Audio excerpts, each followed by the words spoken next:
Menominee and welcome to the College of the Menominee Nation's video production of a classic Menominee pageant. While this is our first time producing a digital show, it is our sincere hope that the power of Menominee storytelling is conveyed through our efforts. Like all of our shows, this production is intended to affirm the teachings of the Menominee Indian tribe of Wisconsin, whose value statement reads, "As Menominee, we value our children, elders, and each other, preserving our language, tradition, history, and culture." It is our heartfelt belief that this humorous production honors those values. Dramatized from a traditional Menominee story by Joe Kashina and adapted for our production by James G. Frechette Sr. in 1966, we are proud to present The Raccoon and the Blind Men. Wamanan for watching. Asomiko, we have come to hear one of your stories. I will tell you the story of the raccoon, the mischief maker. There was a large settlement on the shore of a lake, and among its people were two very old blind men. It was decided to remove these men to the opposite side of the lake, where they might live in safety, as the settlement was exposed to the attack of enemies, when they might easily be captured and killed. So the relatives of the old men got a canoe, some food, a kettle, and a bowl, and started across the lake, where they built for them a wigwam in a grove some distance from the lake and near a spring for water. A line was stretched from the door of the wigwam to a post by the spring, so that they would have no difficulty in helping themselves. The food and vessels were put in the wigwam, and after the relatives of the old men promised them that they would call often and keep them provided with everything that was needful, they returned to their own settlement. The two old blind men now began to take care of themselves. One day, one of them would do the cooking while the other went for water, and on the next day they would change about in their work so that their labors were evenly divided. As they knew just how much food they required for each meal, the quantity prepared was evenly divided, but was eaten out of one bowl which they had. Here they lived in contentment for several years, but one day a raccoon which was following the water edge looking for crawfish came to the line which had been stretched from the spring to the wigwam. The raccoon thought it rather odd to find a cord where he had not before observed one, and wondered to himself, "What is this? I shall follow this cord to see where it leads." So he followed the path along which the cord was stretched until he came to the wigwam. Approaching very cautiously, he went up to the entrance, where he saw the two old men asleep on the ground, their heads at the door and their feet directed towards the heat of the hot coals.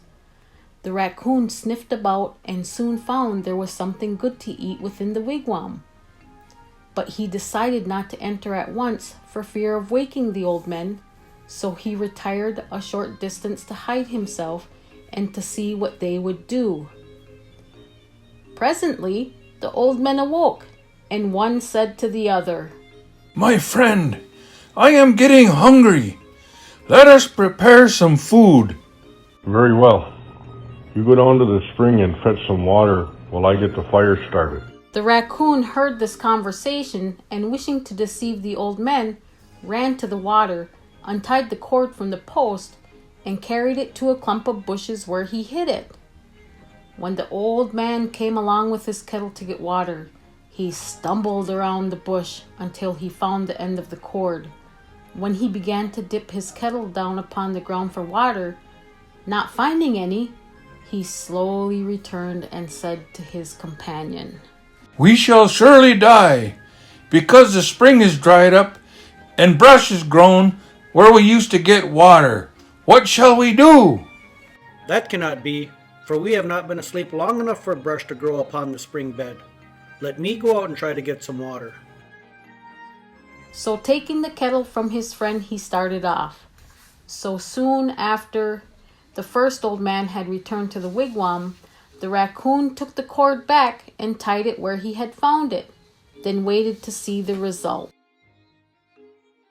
The second old man now came along, approached the spring, and getting his kettle full of water, returned to the wigwam saying, My friend, you told me what was not true.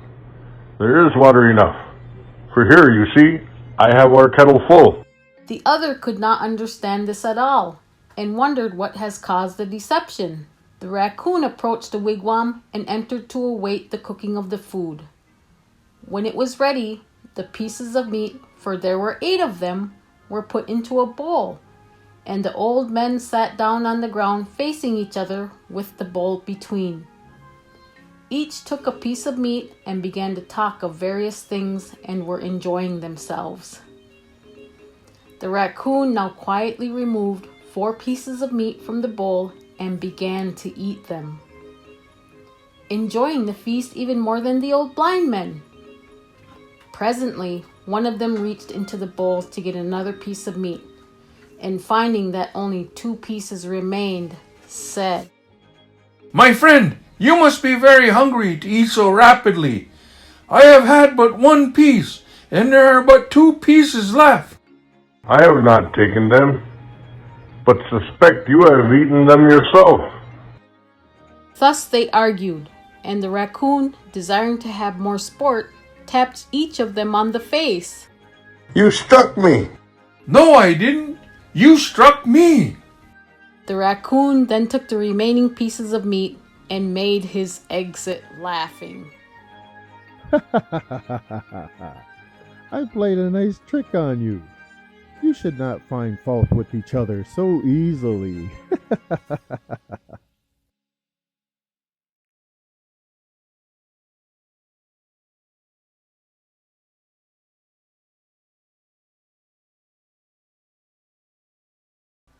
Poso. Stories like The Raccoon and the Blind Men were produced in the Woodland Bowl in Kashina nearly continuously from 1937 to early 1970s as the highlight of the Kashina Fair. At the request of Menominee elders, the College of Menominee Nation revived this traditional art form that combined acting, pantomime, live music, traditional dances, and theatrical lights and sound effects in 2016. We carry on the inclusionary spirit of the original pageant players because, much like generations ago, our shows are produced by a cross-section of people from within and beyond the Menominee Nation. Our individual contributions collectively add to the success we've enjoyed for the past 5 years. We gather every summer to form a community of theater practitioners who embody the power of Menominee storytelling. We hope you'll join us in staging new shows in the coming years. Together, we will carry on the traditional practices of Menominee theater. Waiwanan. We hope you've enjoyed this production of The Raccoon and the Blind Men, which was produced by the College of the Menominee Nation. Our additional sponsors include the American Indian College Fund and the Wisconsin Arts Board. Additionally, we would like to extend our gratitude to Joey Awanhope of the Menominee Language and Culture Commission for his continuous patient advisement on our work. Finally, we offer our deepest thanks to Grace B. Korn for sharing her father, James G. Frechette Sr.'s files with the College of the Menominee Nation 5 years ago. Without her generosity to the Menominee community, our shows would not be possible. Wewwanan be.